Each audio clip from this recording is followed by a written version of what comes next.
Shalom untuk saudara pendengar yang dikasihi Tuhan Yesus Kristus.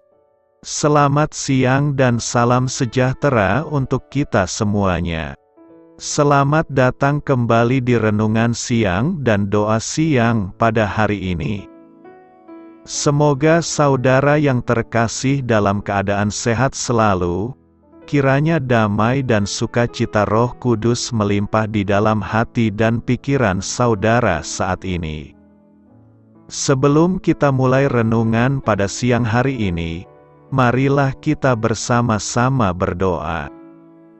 Bapa di kerajaan sorga, terima kasih atas penyertaan yang Engkau berikan kepada saya atas siang hari yang indah ini. Terima kasih telah memberi saya kesempatan untuk selalu dapat bersyukur atas segala pekerjaan yang aku kerjakan. Maka dari itu, saya mohon sertailah selalu diri ini sepanjang hari ini. Terima kasih atas berkat Tuhan hingga saat ini aku masih bisa merasakan kebaikan Tuhan dan buatlah agar bibirku selalu mengucap syukur kepadamu. Tuhan Yesus Kristus, terima kasih pada saat ini saya masih bisa bekerja. Tuhan, saat ini saya akan memulai pekerjaan saya. Berkatilah pekerjaan ini dan sertailah sepanjang saya selama bekerja pada hari ini, agar menjadi berkat bagiku, bagi keluargaku dan juga tempat saya bekerja. Berkati seluruhnya di siang hari ini agar berjalan dengan baik dan menjadi berkat untuk kami jalani bersama dengan anak Tuhan yang lainnya. Dalam nama Tuhan Yesus, aku berdoa. Amin. Sahabat pendengar sekalian, bacaan renungan dan ayat emas Alkitab renungan kita siang hari ini dimulai. Nats bacaan kita siang hari ini adalah, tidak. Sebaliknya kita harus menyatakan hal-hal yang benar dengan hati penuh kasih, sehingga dalam segala hal kita makin lama makin menjadi sempurna seperti Kristus, yang menjadi kepala kita. Tertulis di dalam kitab Efesus 4 ayat 15. Judul renungan kita hari ini adalah, hal-hal yang benar. Bacaan kita pada siang ini terambil dari kitab Efesus 4 ayat 1 sampai dengan ayat 16. Sebab itu aku menasihatkan kamu, aku, orang yang dipenjarakan karena Tuhan, supaya hidupmu sebagai orang-orang yang telah dipanggil berpadanan dengan panggilan itu, hendaklah kamu selalu rendah hati, lemah lembut, dan sabar. Tunjukkanlah kasihmu dalam hal saling membantu, dan berusahalah memelihara kesatuan roh oleh ikatan damai sejahtera. Satu tubuh dan satu roh, sebagaimana kamu telah dipanggil kepada satu pengharapan yang terkandung dalam panggilanmu, satu Tuhan, satu iman, satu baptisan, satu Allah dan Bapa dari semua, Allah yang di atas semua dan oleh semua dan di dalam semua. Tetapi kepada kita masing-masing telah dianugerahkan kasih karunia menurut ukuran pemberian Kristus. Itulah sebabnya kata Nas, tatkala ia naik ke tempat tinggi, ia membawa tawanan-tawanan, ia memberikan pemberian-pemberian kepada manusia. Bukankah ia telah naik, berarti bahwa ia juga telah turun ke bagian bumi yang paling bawah? Ia yang telah turun, ia juga yang telah naik jauh lebih tinggi daripada semua langit, untuk memenuhkan segala sesuatu. Dan Ialah yang memberikan baik rasul-rasul maupun nabi-nabi, baik pemberita-pemberita Injil maupun gembala-gembala dan pengajar-pengajar, untuk memperlengkapi orang-orang kudus bagi pekerjaan pelayanan, bagi pembangunan tubuh Kristus, sampai kita semua telah mencapai kesatuan iman dan pengetahuan yang benar tentang Anak Allah, kedewasaan penuh, dan tingkat pertumbuhan yang sesuai dengan kepenuhan Kristus.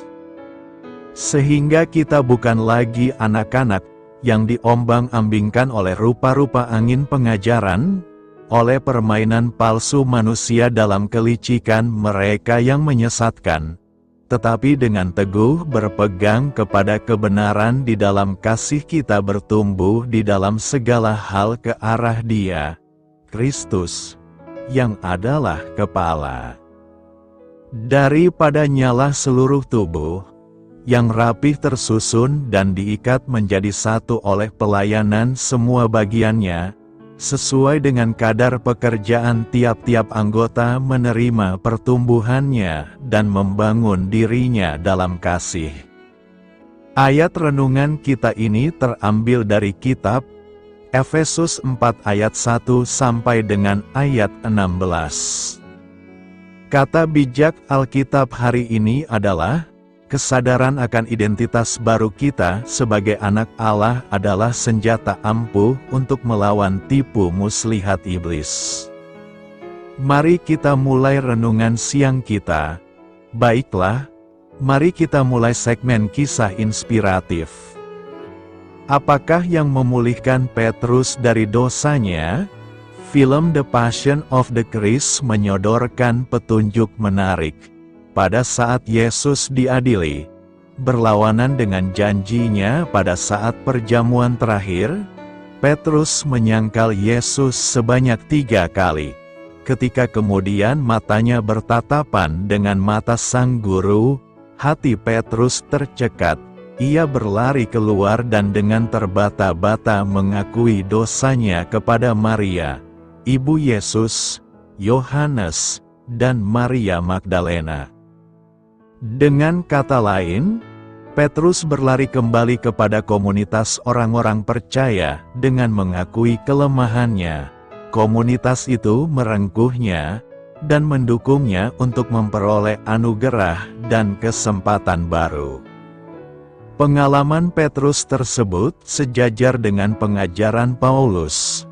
Untuk menghadapi penyesatan, Paulus menasihati jemaat di Efesus untuk menyatakan hal-hal yang benar dengan hati penuh kasih terhadap satu sama lain. Apakah hal-hal yang benar itu?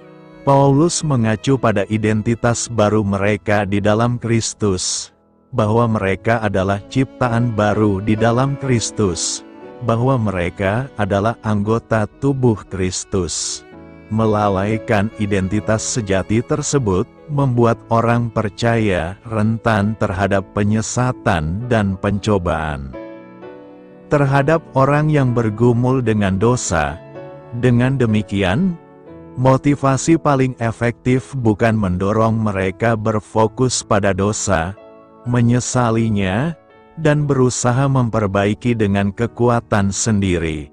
Sebaliknya, kita dapat mengajak mereka berfokus pada Tuhan dan kebaikan-Nya, serta identitas baru yang telah dianugerahkannya kepada mereka, anak Allah. Perlengkapan rohani, Efesus 6 ayat 14-15 berkata, "Jadi berdirilah tegap, berikat pinggangkan kebenaran dan berbaju zirahkan keadilan, kakimu berkasutkan kerelaan untuk memberitakan Injil damai sejahtera." Pernyataan Paulus dalam nas hari ini menggambarkan sebuah peperangan rohani yang akan dihadapi oleh orang percaya. Menurutnya, seorang percaya harus memiliki perlengkapan rohani untuk melawan dan menghadapi musuh-musuh baik yang ada di darat, laut, dan udara. Karena itu, dalam berbagai aspek, orang Kristen dituntut untuk selalu waspada. Di setiap medan pertempuran hanya ada 2 kemungkinan, yaitu lolos dalam keadaan hidup atau binasa.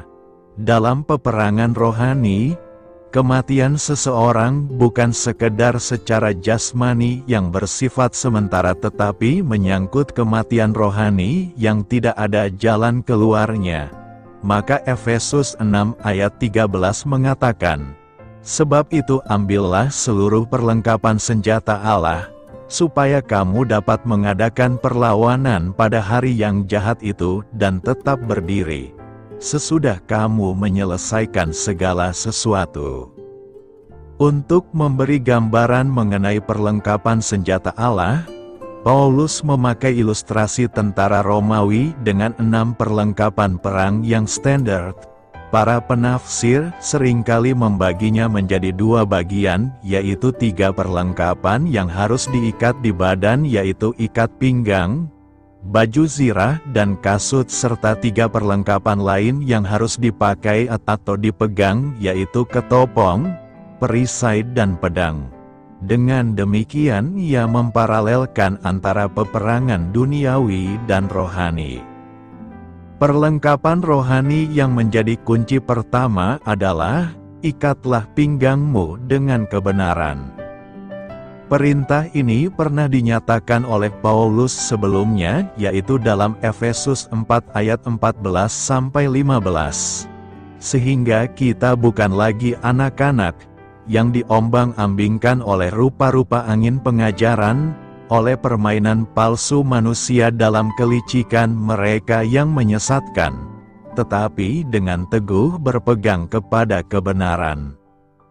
Dengan pernyataan ini, Paulus hendak menyadarkan bahwa Tuhan menyediakan para nabi, rasul, gembala, pengajar dan penginjil untuk memperlengkapi orang kudus dengan kebenaran sejati demi pembangunan tubuh Kristus.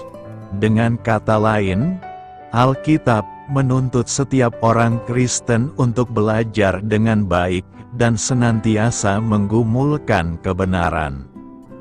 Kitab suci menempatkan prinsip kebenaran pada posisi pertama, karena inilah aspek terpenting yang memampukan orang Kristen untuk berdiri tegak di dalam kehidupan beriman. Berita ini tidak mudah diterima di sepanjang sejarah hingga saat ini.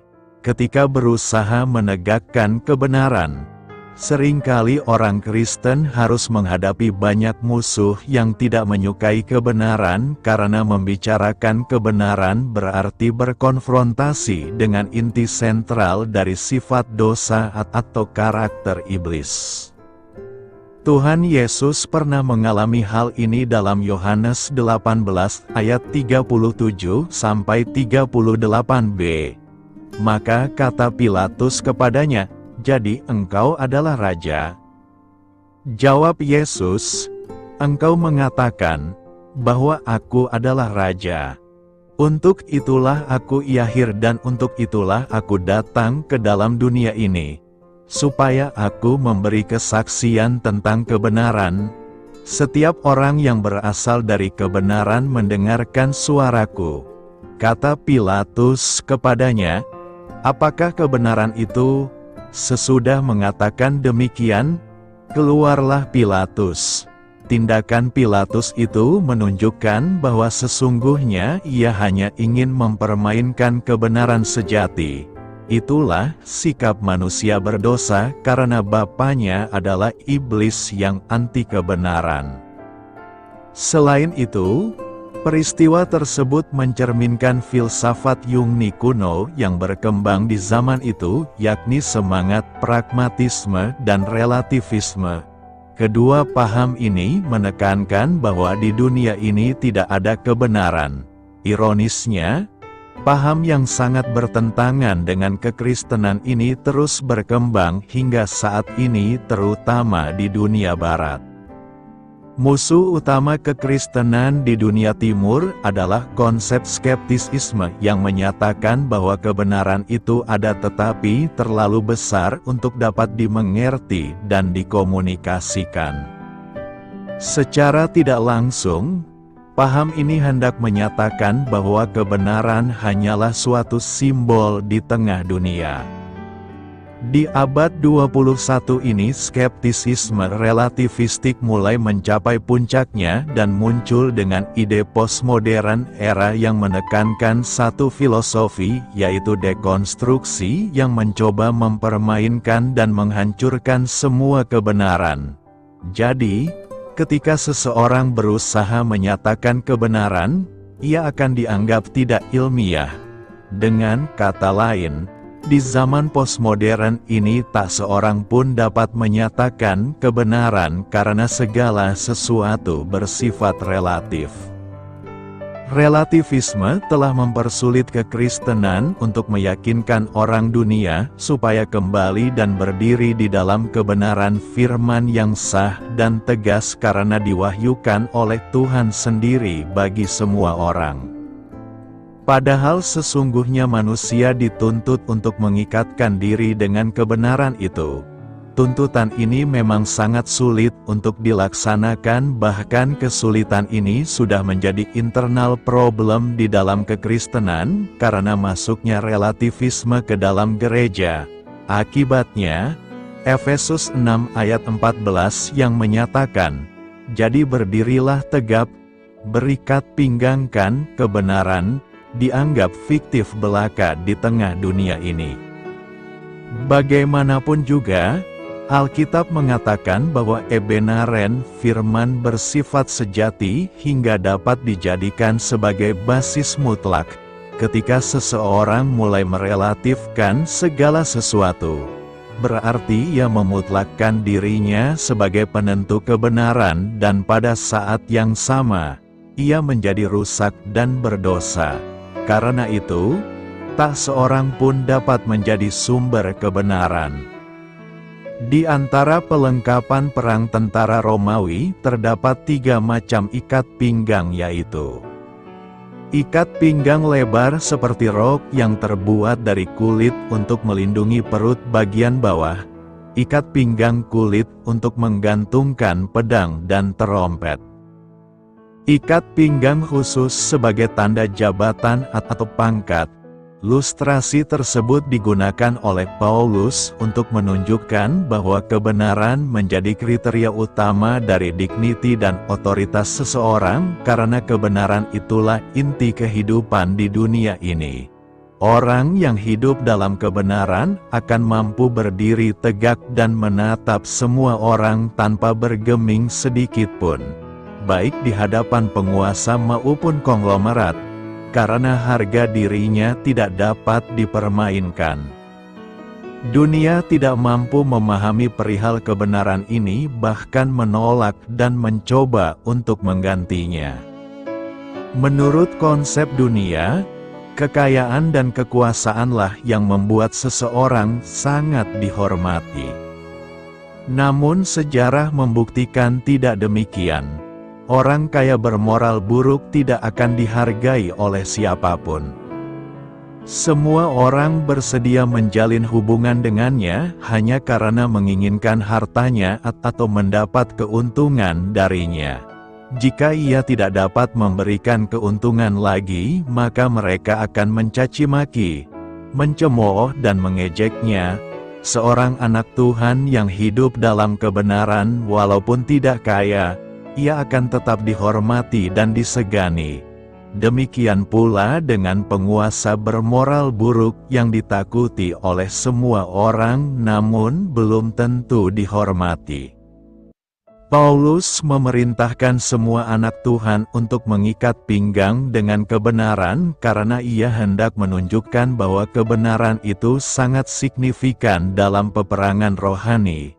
Karena itu, gunakanlah senjata rohani kita untuk melawan musuh kita agar kita memperoleh kemenangan sejati. Pergunakanlah waktu yang ada. Efesus 5 ayat 16 berkata, "Dan pergunakanlah waktu yang ada, karena hari-hari ini adalah jahat." Waktu adalah salah satu hal yang paling berharga yang kita miliki dalam hidup. Lebih berharga daripada uang, kita dapat membuat lebih banyak uang, tetapi kita tidak dapat membuat lebih banyak waktu. Ketika kita bangun pagi ini, Tuhan memberi kita hadiah yang disebut hari ini. Dengan hadiah yang Tuhan berikan datang yang namanya tanggung jawab. Alkitab mengatakan untuk menggunakan waktu yang ada dan belajar untuk menggunakan setiap kesempatan. Jangan menyia-nyiakan waktu yang Tuhan berikan. Jangan kehilangan fokus, tidak merasa bahagia, negatif atau dikalahkan. Manfaatkan hari-hari yang Tuhan telah percayakan untuk kita. Tuhan telah memberikan potensi di dalam diri kita. Kita memiliki benih yang luar biasa yang tersimpan di dalam diri kita. Kita adalah orang yang terpilih dan ditetapkan Tuhan, serta memiliki tugas dan tujuan untuk memenuhinya. Ada pelajaran yang sangat berharga yang bisa kita ambil dari nas hari ini. Kalimat dalam ayat tersebut dipenggal menjadi dua bagian. Bagian pertama, pergunakanlah waktu yang ada, dan bagian kedua, karena hari-hari ini adalah jahat. Perhatikan, bagian kedua dari ayat tersebut diawali dengan kata, karena ini menunjukkan kepada kita akan adanya akibat apabila kita tidak mempergunakan waktu yang ada.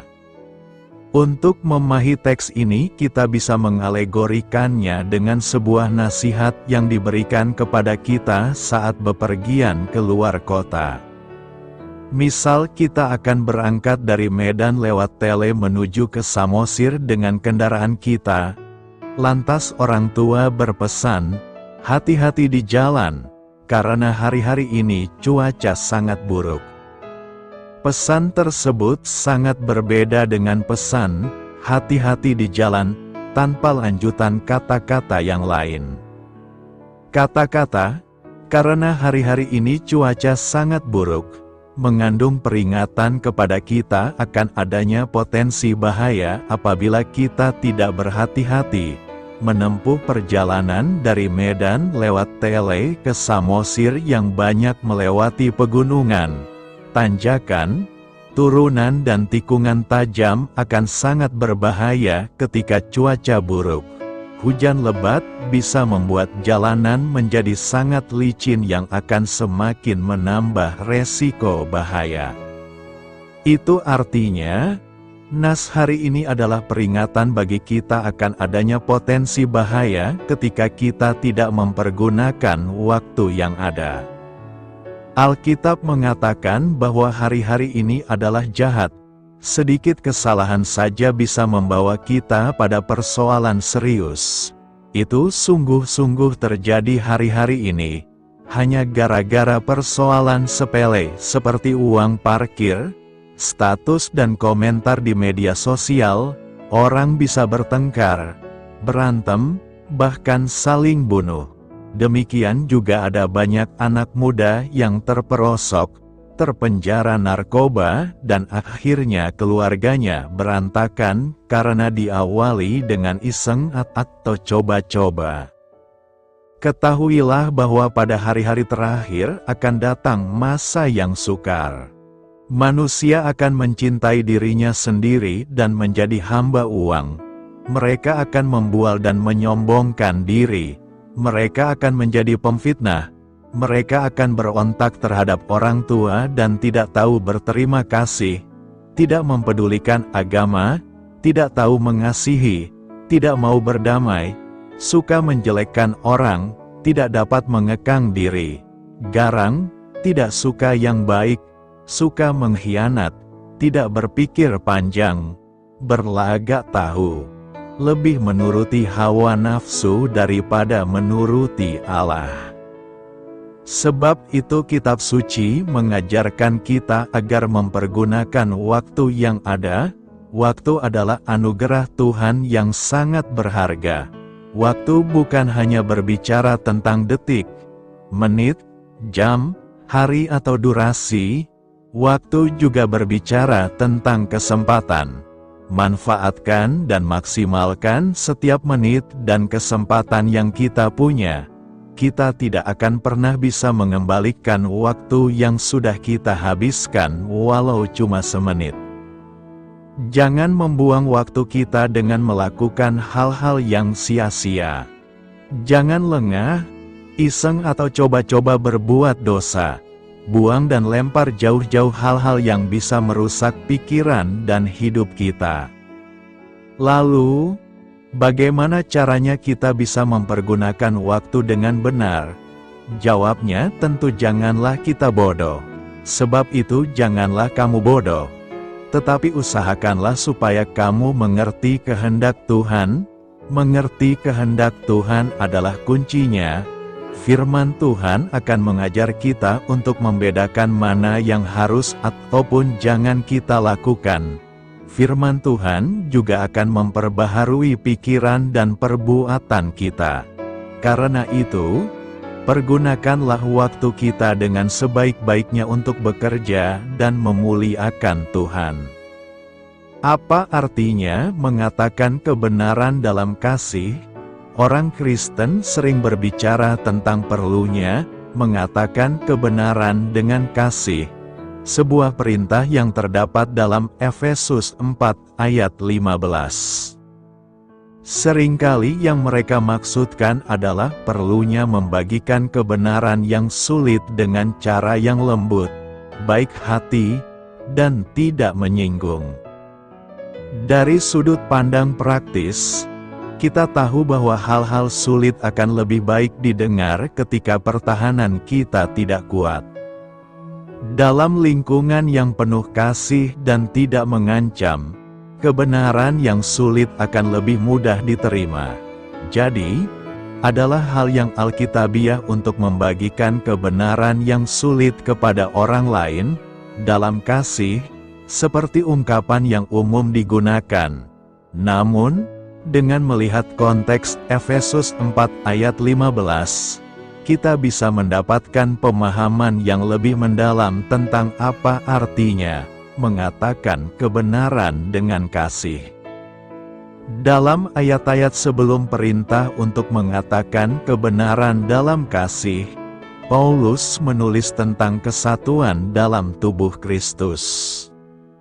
Ia mendesak jemaat di Efesus dan semua orang Kristen untuk menjalani kehidupan yang sesuai dengan panggilan yang telah kamu terima. Beliau menggambarkan kehidupan ini sebagai kehidupan di mana kita rendah hati, lemah lembut, sabar, saling menyayangi dalam kasih, dan berupaya menuju persatuan. Paulus mengingatkan para pembacanya bahwa kita semua melayani Tuhan yang sama dan merupakan bagian dari tubuh yang sama. Ia berbicara tentang Kristus yang memberikan para rasul, nabi, penginjil, pendeta, dan guru untuk memperlengkapi umatnya dalam pekerjaan pelayanan, sehingga tubuh Kristus dapat dibangun sampai kita semua mencapai kesatuan dalam iman dan pengetahuan akan Anak dari Allah dan menjadi dewasa dan mencapai seluruh kepenuhan Kristus. Setelah mencapai kedewasaan, kita tidak akan menjadi bayi rohani, mudah tertipu, dan terombang-ambing oleh kelicikan dan kelicikan manusia dalam tipu muslihat mereka. Dalam konteks ini, tentang kesatuan gereja dan kedewasaan rohani, Paulus menulis, dengan mengatakan kebenaran dalam kasih, kita akan bertumbuh dalam segala hal menjadi tubuh dewasa dari Dia yang adalah kepala, yaitu Kristus. Daripada menjadi tidak dewasa secara rohani dan mudah tertipu, kita harus mengatakan kebenaran satu sama lain dengan kasih, sehingga kita semua dapat bertumbuh dalam kedewasaan. Kita harus melatih satu sama lain dalam kebenaran. Kebenaran dasar Injil, kebenaran tentang siapa Allah dan panggilannya untuk kita lakukan. Kebenaran koreksi yang sulit dan motivasi kita untuk melakukannya adalah kasih. Cinta yang dimaksud dalam ayat ini adalah cinta agape, cinta pengorbanan diri yang bekerja demi kebaikan orang yang dicintai. Kita mengatakan kebenaran untuk membangun.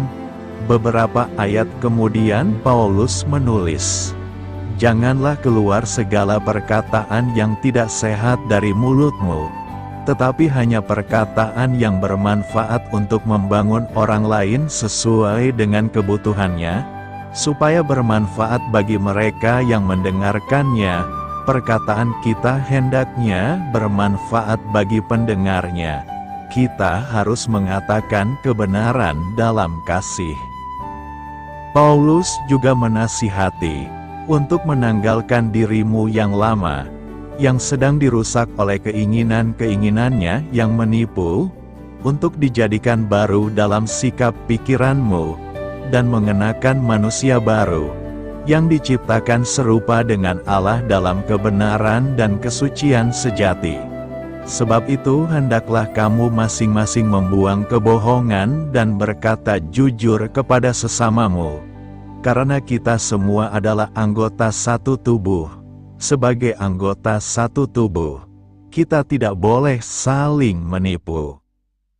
Kita tidak bisa menipu satu sama lain melalui kebohongan. Kita juga tidak boleh berusaha menyembunyikan hal-hal tentang diri kita karena rasa malu atau sebagai upaya untuk mengatur citra kita. Sebaliknya, sebagai orang-orang yang merupakan bagian dari tubuh yang sama yang bertujuan untuk tujuan yang sama dan dipersatukan oleh cinta yang sama, kita harus bercirikan kejujuran.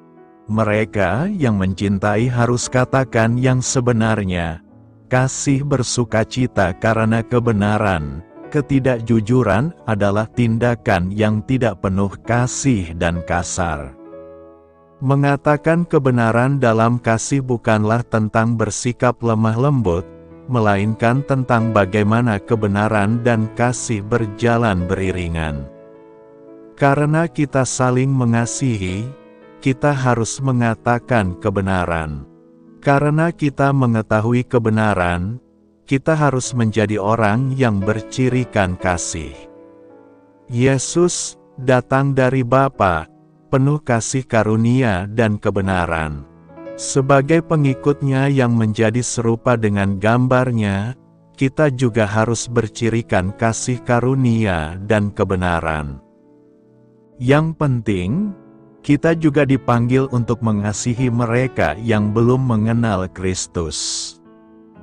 Cara terbaik kita dapat menunjukkan kasih adalah dengan membagikan kebenaran Injil kepada mereka. Tanpa Kristus, manusia mati dalam dosanya dan ditakdirkan untuk selamanya di neraka. Namun di dalam Kristus mereka dapat menerima hidup baru dan keselamatan kekal.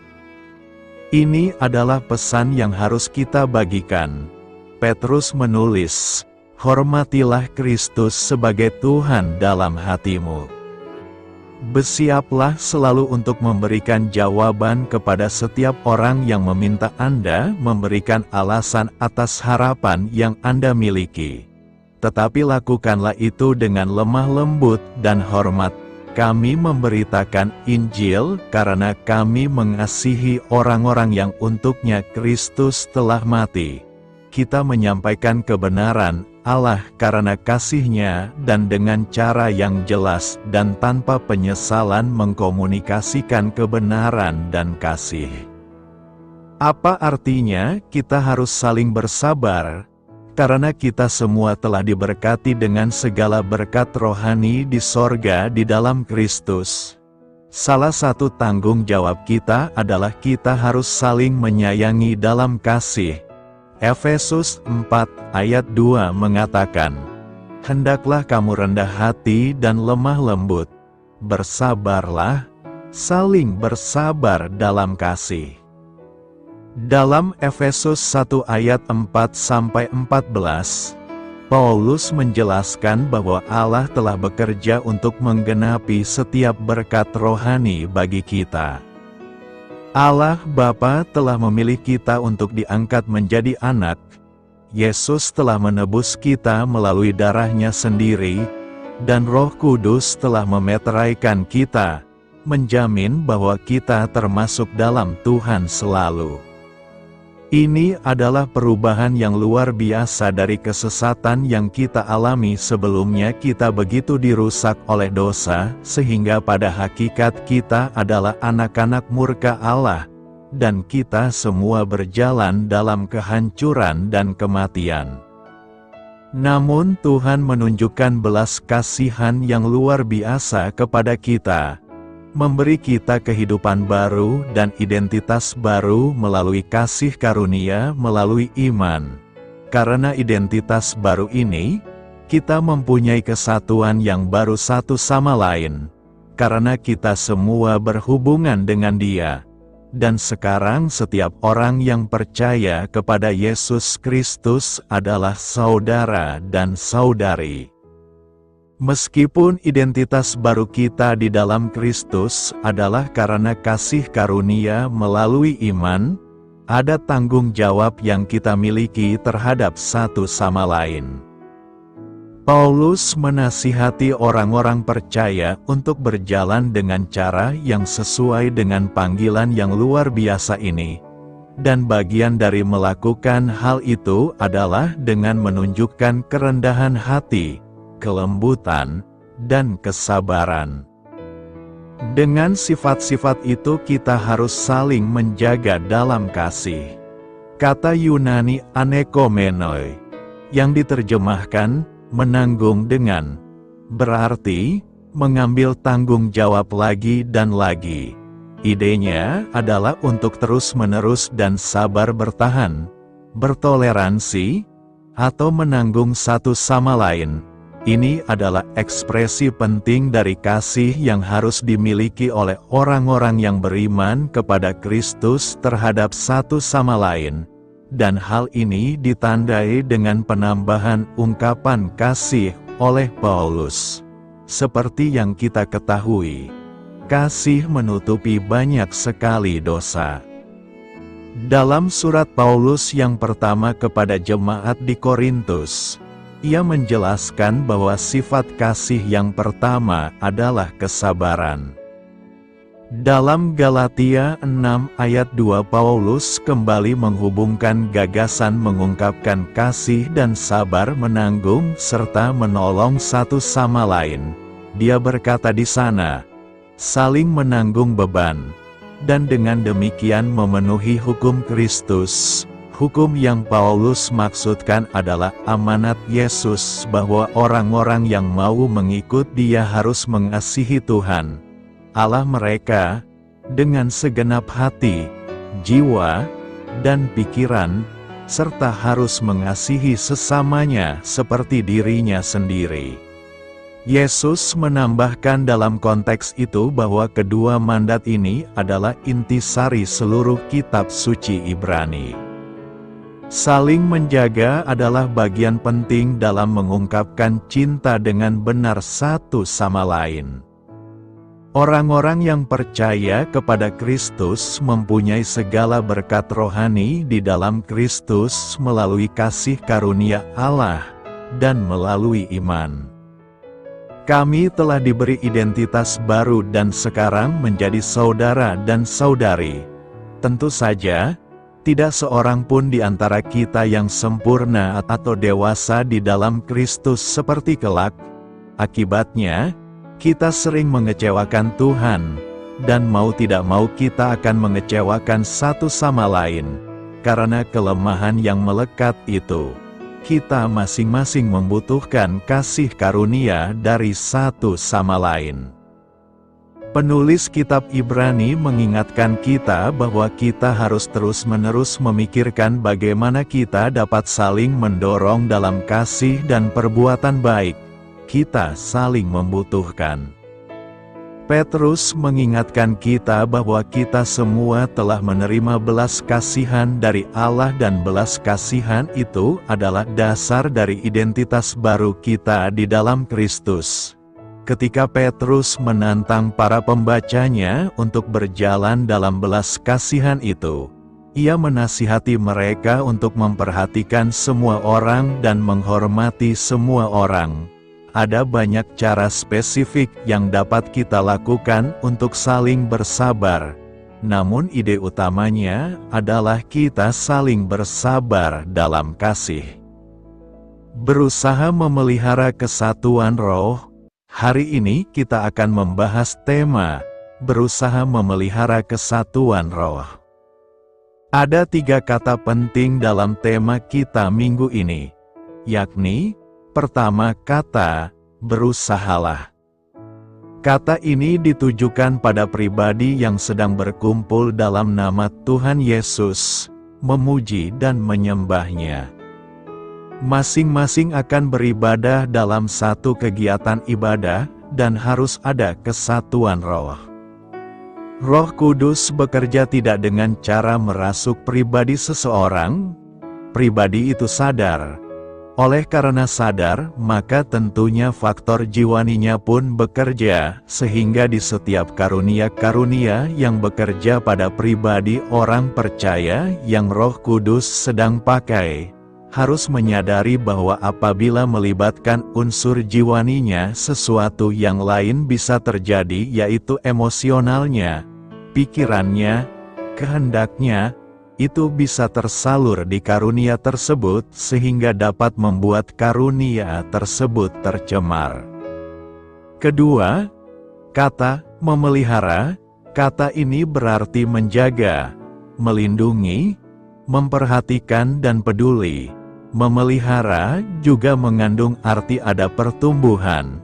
Contoh tanaman jika dipelihara dengan baik, diberi pupuk dan disiram, maka akan bertumbuh, berbunga atau berbuah.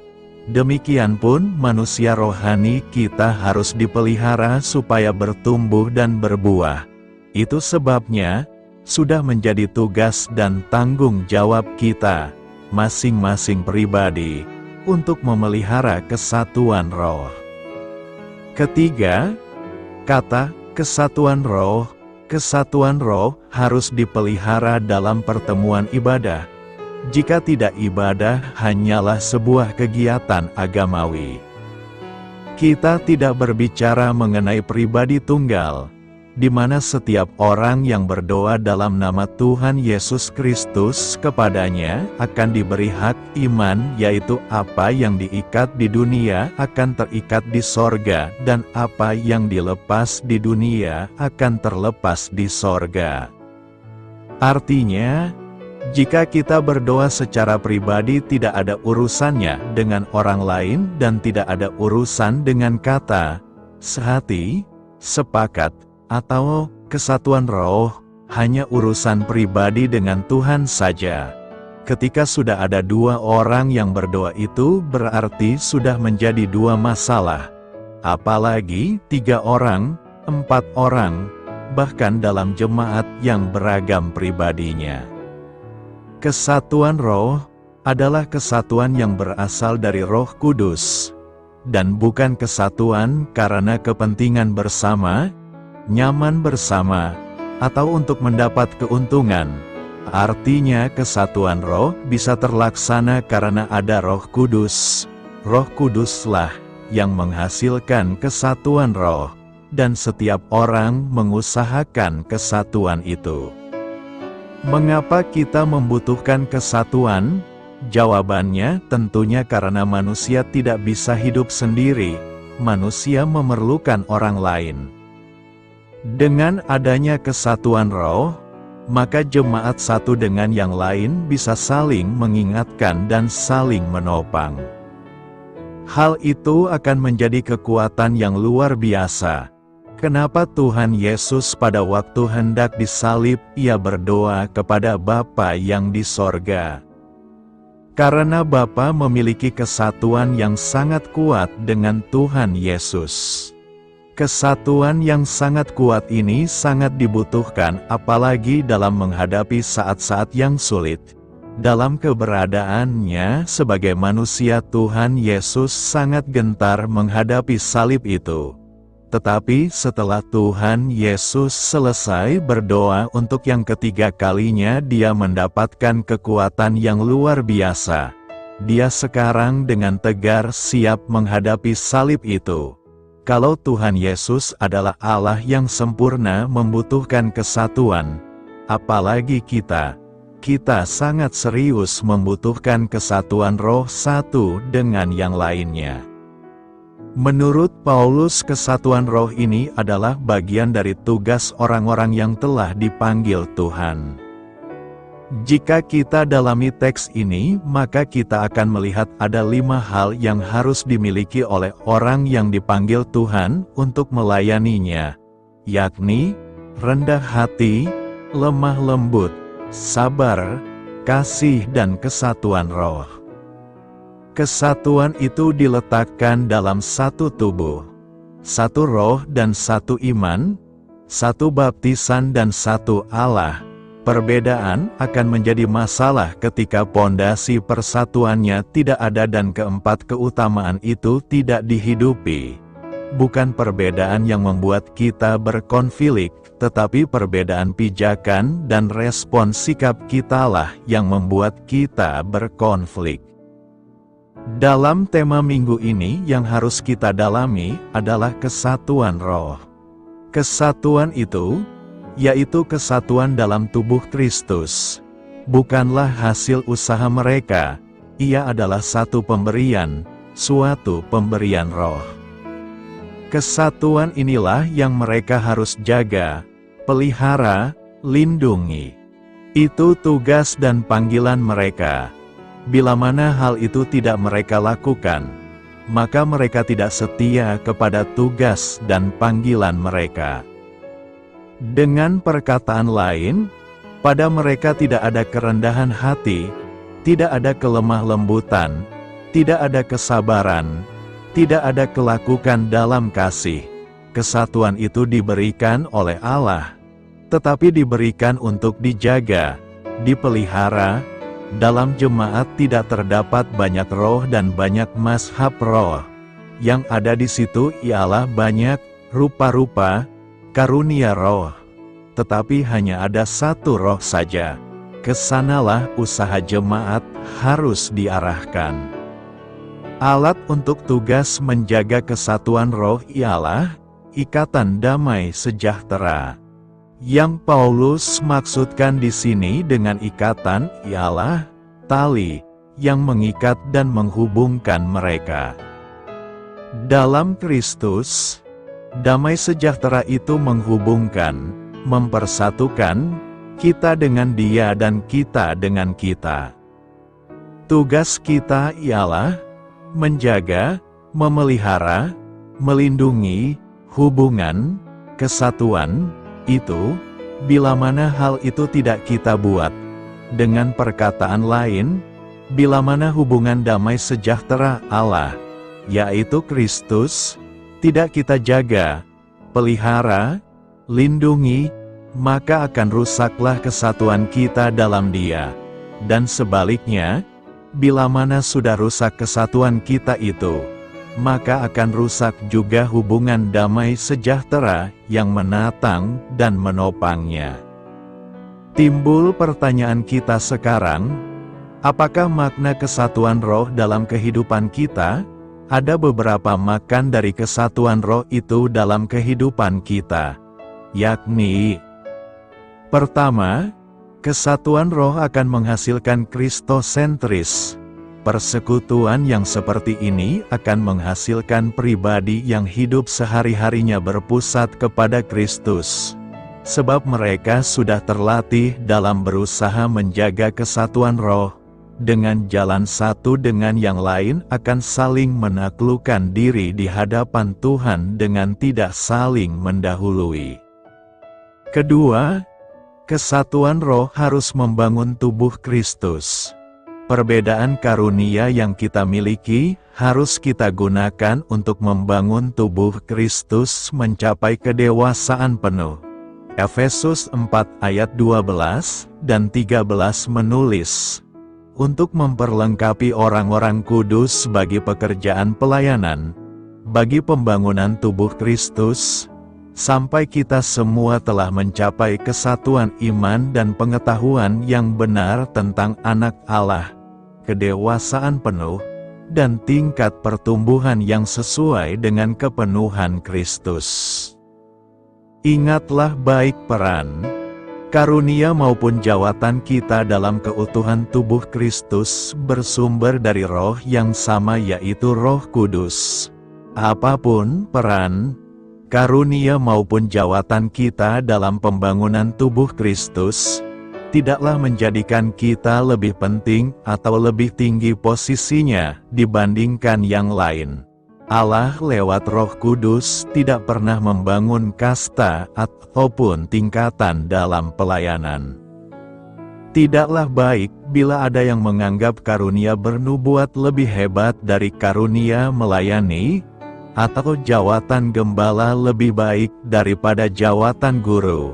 Semua sama pentingnya di mata Allah.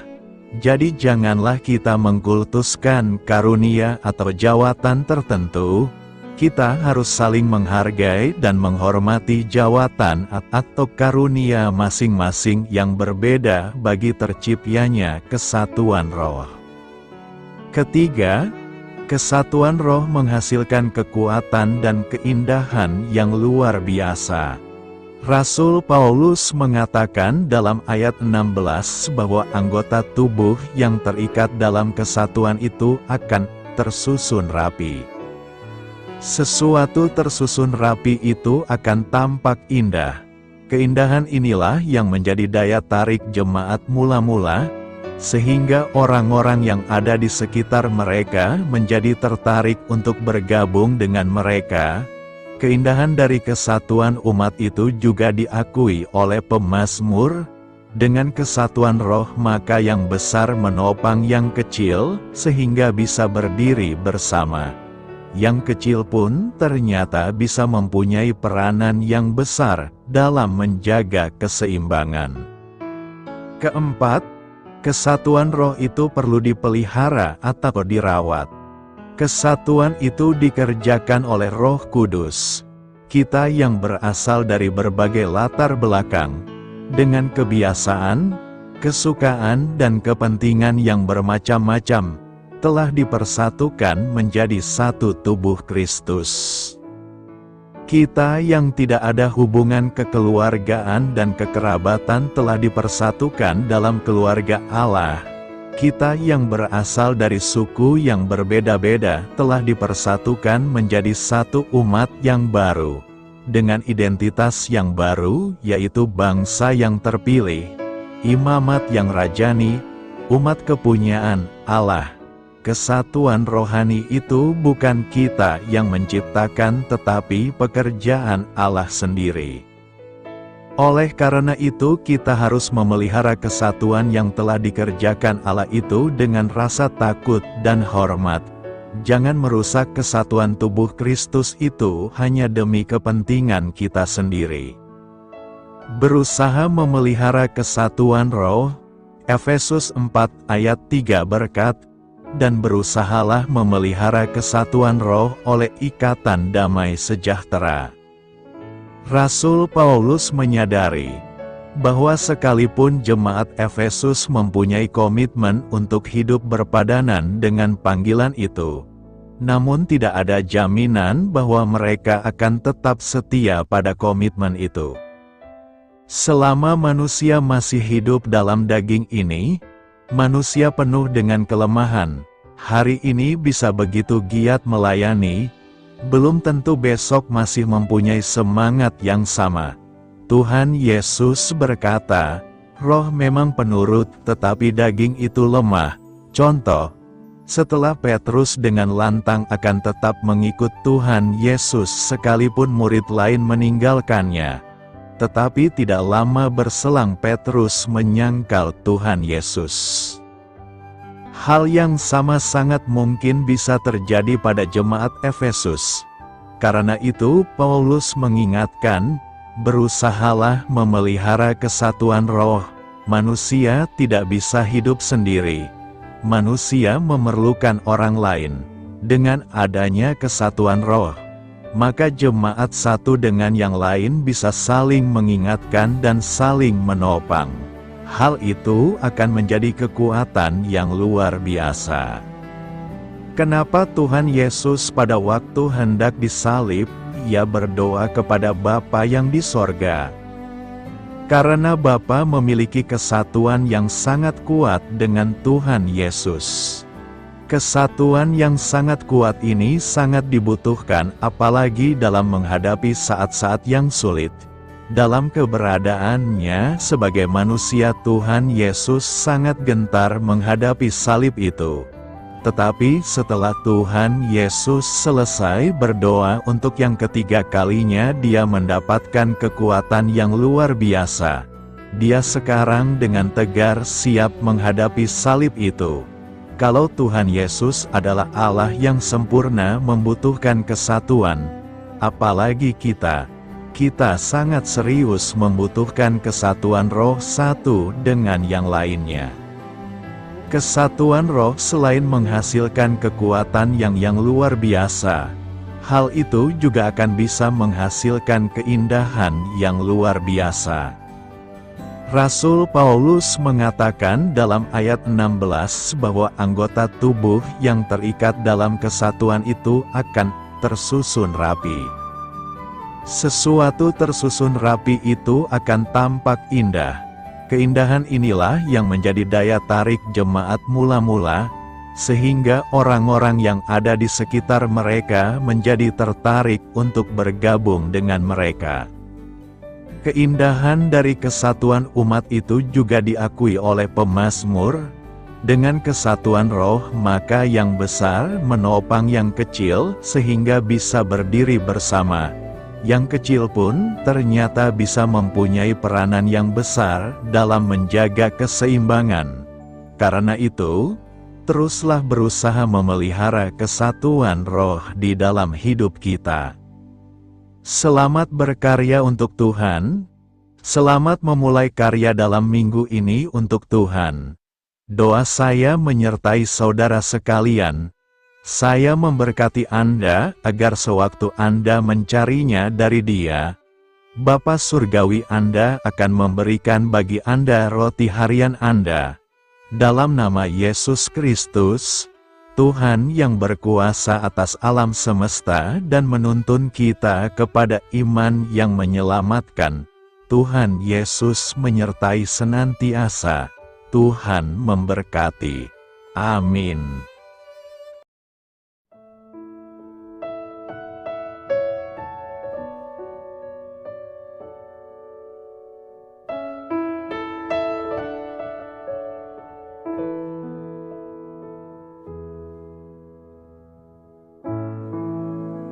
Demikianlah renungan firman Tuhan pada siang hari ini. Semoga menjadi kekuatan di dalam hidup kita dan menjadikan kita pribadi yang lebih sukses. Sebelum kita memulai aktivitas hari ini, marilah kita berdoa.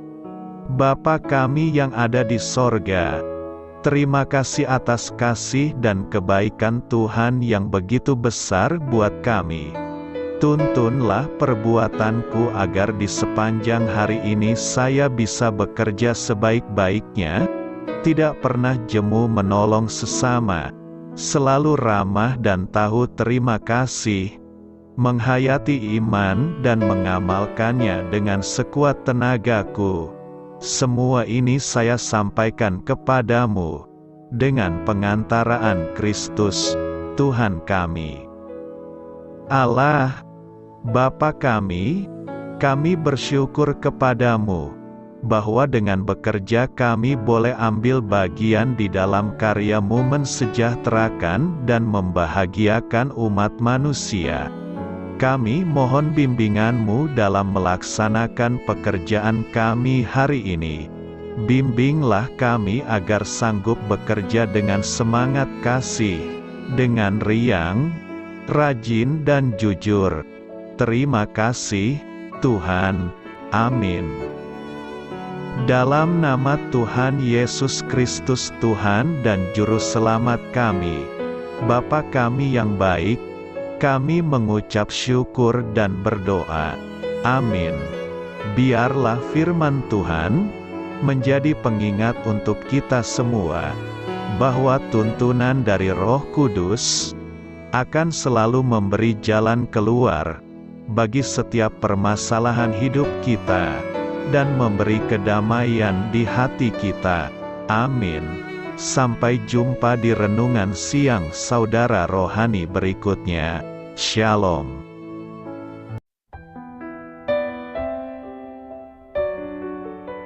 Halo untuk semua pendengar saudara rohani yang terkasih di dalam nama Tuhan Yesus Kristus dimanapun berada. Mari dukung kami, tim redaksi Renungan Harian Saudara Rohani, dengan cara memberikan bantuan, kritik dan masukan. Saudara dapat memberikan masukan melalui kolom komentar di bawah atau mengirim kepada kami langsung melalui email yang tertera di layar Anda, saudararohani@gmail.com. Jika saudara terberkati melalui renungan ini, saudara dapat mendoakan kami dan memberikan bantuan lainnya dengan mengirim email kepada kami. Saya berdoa agar saudara sekalian bahagia dan sehat selalu. Amin.